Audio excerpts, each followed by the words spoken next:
Hey, I was gonna go live earlier, but my cell phone is real sketchy with coverage and stuff, so I wanted to make this video because we're out traveling today, and I just wanted to share some tips on traveling, whether or not you're doing a short trip or a long trip like, us going to the beach today.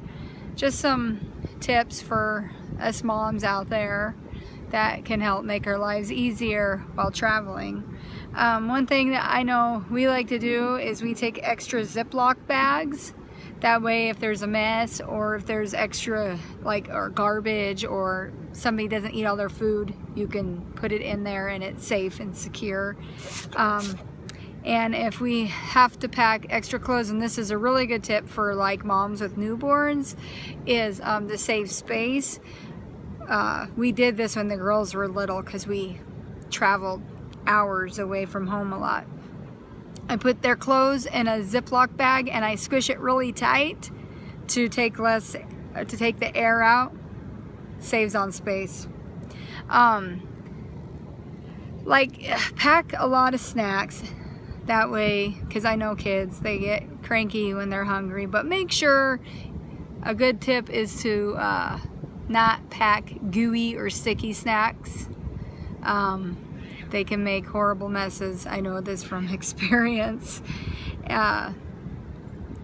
Take an extra change of clothes for sure. Like I said, just put them in the Ziploc bag, and then if your clothes get dirty, if you have the bigger Ziploc bags, you can put the dirty clothes inside the Ziploc bag. Takes away from the smell. I mean, it works really great. As for toys and stuff, I know it's hard sometimes to keep kids entertained while you're on the road, but when my girls were little, like babies, I know they can start to scream if they get bored. I'd like to give them magazines, and then they can crumble them up because they like that sound and it keeps them entertained. Or even stackable cups. Sometimes you can get small stackable cups and stuff. And as for the older kids, before mine got to this age, we played this road game, and you can make up any road game you want to keep kids entertained, but we played this road game where when we were on the road, we would try to find a license plate from each state. It really makes it interesting, and we found a lot. Probably 25 just here in the state of Washington. And of course, electronics can help keep them entertained if you're into that, or books, or even keeping a journal of things that they're seeing along the way, depending on how long the trip is.